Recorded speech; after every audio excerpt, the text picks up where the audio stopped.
A and B entered into a partnership with capital for ratio 5। ए और B जो है ना एक पार्टनरशिप करते हैं और कैपिटल डालते हैं किसी बिजनेस में 4:5 के उस रेशो में, ठीक है। तो मैंने मान लिया इनिशियली, और after 3 months A withdraw 1/4 of his capital and B withdraw 1/5 of his capital. The gain of at the end of 10 months was ₹760, ठीक है। 360 रुपए का उन्हें प्रॉफिट होता है। तो पूछ रहे हैं कि ए का शेयर क्या होगा उसमें, ठीक है। ए का शेयर क्या होगा, तो सबसे पहली चीज देखो, ये आफ्टर 3 मंथ्स है।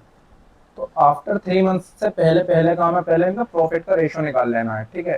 पहले 3 मंथ का, तो इनका प्रॉफिट टोटल कितनी इन्वेस्टमेंट करी है इन्होंने, 4 और 5, ठीक है। टोटल कितनी इन्वेस्टमेंट करी है, तो देखो अगर ये एक ही इन्वेस्टमेंट आपकी कितनी है 4, और बी की आपकी इन्वेस्टमेंट कितनी है 5।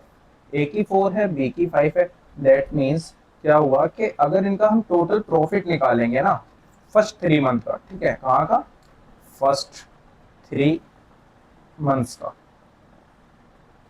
तो अगर आप इसका टोटल प्रॉफिट निकालोगे यानी प्रॉफिट का रेशो निकालोगे, तो आप यहाँ लिखोगे प्रॉफिट और ratio is equal to capital और इनटू आप लिखोगे टाइम, ठीक है। Capital into time. अब यहाँ पे आप निकालो कैपिटल, भाई कैपिटल ए की कितनी है, यहाँ पे अगर मैं ए का रेशो निकालूं तो कैपिटल ए की कितनी है 4, और शुरू के 3 मंथ तो दोनों ने सेम सेम लगाया है, तो 4 3 सा आपका 12 आ जाएगा ही। और अगर मैं बात करूं बी की, तो बी की कितनी है 5, और टाइम आपका सेम है, 5 3 सा 15। तो यहाँ पे इनका फर्स्ट 3 मंथ्स का ये रेशो आ गया, यानी कि फर्स्ट 3 मंथ का प्रॉफिट का रेशो आपका 12 और 15 का आ गया। इसके बाद में क्या होता है, इसके बाद में क्या करते हैं ये लोग, after 3 month A withdraw 1/4 of his capital. क्या करा इन्होंने, मैं यहाँ पे देखो इसको समझा देता हूँ। आफ्टर 3 मंथ्स, आफ्टर 3 मंथ्स, अब जैसे ए है, ए क्या करता है अपनी 1/4 इनकम जो है ना विड्रॉ कर देता है, निकाल लेता है। यानी कि 1/4 का मतलब हो गया, इसने जो इन्वेस्ट करा था वो 4 करा था, यानी कि 4 में से एक हिस्सा निकाल लेता है, 4 में से एक हिस्सा निकाल लेता है। तो इसका रह कितना गया 3, ठीक है। इसी तरीके से बी क्या करता है, बी भी अपना 1/5 ऑफिस कैपिटल निकाल लेता है। 1/5 ऑफिस कैपिटल का मतलब हो गया 5 में से एक हिस्सा निकाल लेना। तो इसका कितना रह गया, 4 रह गया, ठीक है। ये 3 मंथ्स के बाद निकाल देते हैं, ये 3 मंथ्स के बाद निकाल लेते हैं। देखो टोटल 10 मंथ्स हैं, 3 मंथ्स के बाद ये निकाल लेते हैं, तो रिमेनिंग मंथ्स कितने बचे। अब जो रिमेनिंग मंथ का जो प्रॉफिट होगा वो कितने का होगा, सिर्फ और सिर्फ 7 मंथ का होगा, ठीक है। क्योंकि 3 निकाल लिए, टोटल 10 महीनों का इन्होंने प्रॉफिट दिया हुआ है हमें, इसका मतलब 3 तो आपके निकल ही गए। 3 महीने के बाद में इन्होंने अपनी जो इन्वेस्टमेंट में से एक एक यूनिट जो है ना निकाल लिया। अब हमें 7 पे लगाना है। तो अगर हम प्रॉफिट का रेशो देखें, profit ratio is equal to कितना होता है, कैपिटल, ये आपको ध्यान रखना है, इनटू टाइम, ठीक है। अब हम जो बात कर रहे हैं, अब हम 7 मंथ्स की कर रहे हैं। Profit profit ratio for 7 months, ठीक है। 7 मंथ्स की बात कर रहे हैं हम यहाँ पे। तो प्रॉफिट रेशो ऑफ 7 मंथ, तो यहाँ से सबसे पहले आप ए का निकालोगे, तो ए का कितना हो जाएगा। अब ए की कैपिटल कितनी है आप मुझे ये बताओ, ए की कैपिटल कितनी है अभी यहाँ पर। तो ए की कैपिटल है आपकी 3, तो ये हो जाएगा 3 इंटू टाइम, भाई कितना है, अब तो 7 महीने रह गए तो 3 7 का कितना हो जाएगा आपका 21। अगर आप बी की बताओगे, तो बी की आप बताओगे कैसे, बी कितना है आपके पास में 4, 4 रह गया है, क्योंकि उन्होंने एक एक 5 था, एक निकाल लिया तो 4 रह गया। और कितने महीने के लिए, 7 महीने के लिए। तो 4 7 का कितना हो जाएगा, ये 28, ये आपका 28 हो गया। अब इनके जो प्रॉफिट का रेशो है ना उसको ऐड कर दो, प्रॉफिट के रेशो को आप ऐड कर दो। जब आप प्रॉफिट के रेशो को ऐड करोगे, तो प्रॉफिट रेशो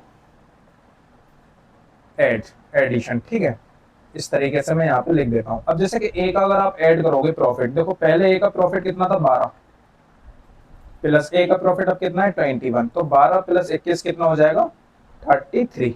इसी तरीके से आप बी का ऐड करोगे प्रॉफिट, तो ये हो जाएगा 15 और 28, 15 और 28 कितना हो जाएंगे 15 प्लस कितना हो जाएगा 28 मीन्स 43। तो यानी कि जो आपका प्रॉफिट आया टोटल वो कितना आ गया, ए का आपका 33 आ गया और बी का आपका 43 आ गया। अब आपको लेना क्या है भाई, आपको ए का शेयर बताना है इन द प्रॉफिट वॉस, कितना प्रॉफिट होगा ए का, कितने में 760 में, ठीक है, कितना प्रॉफिट होगा ए का और कितने में होगा, 760 में होगा। तो ये बहुत ईजी है इसको बताने के लिए। देखो मैं थोड़ा सा इसको अब ऊपर कर देता हूँ ताकि मैं आपको आसानी से समझा सकूँ। ठीक है, अब देखो यहाँ पर ए का प्रॉफिट बताना है, तो प्रॉफिट ऑफ ए, यहाँ मैं लिख देता हूँ profit of A, profit of S. ठीक है, तो सबसे पहले देखो टोटल प्रॉफिट कितना है, सबसे पहले नीचे आप लिखोगे टोटल प्रॉफिट। ठीक है, और कितने के ऊपर में ऊपर वो लिखोगे, तो टोटल प्रॉफिट आपके पास में कितना है, टोटल प्रॉफिट आपके पास में कितना है भाई, देखो 760। टोटल प्रॉफिट आपके पास में कितना है, 760 है, तो आप यहाँ पे लिख दोगे टोटल प्रॉफिट। ठीक है, यहाँ पे ये बल्कि मैं इसको हटा देता हूँ ताकि आप कंफ्यूज ना हो, ये आप मैंने हटा दिया। अब देखो टोटल आपके पास में प्रॉफिट कितना है, 760। ठीक है, और टोटल यूनिट में कितना प्रॉफिट आया ये आप इसके नीचे लगाओगे, तो 3 और 3 कितना हो जाएगा, 6, और ये हो जाएगा 7, यानी कि 76। यानी कि जो 76 है वो 760 की वैल्यू है एक तरीके से। और और आपको टोटल निकालनी किसकी है, ए की वैल्यू निकालनी है। ठीक है, तो ए की वैल्यू आपके पास में टोटल कितनी आई है, 33। तो वो आप यहाँ से मल्टीप्लाई कर दोगे 33। ठीक है, तो 76,760 कितनी बार में काटेगा, पूरा 10 बार में काटेगा। तो यहाँ से जो ए की वैल्यू आ जाएगी प्रॉफिट की, वो आ जाएगी 33 इंटू 10 मीन्स 330। कितनी आ जाएगी, 330। तो आपका ऑप्शन ए करेक्ट आंसर हो जाएगा।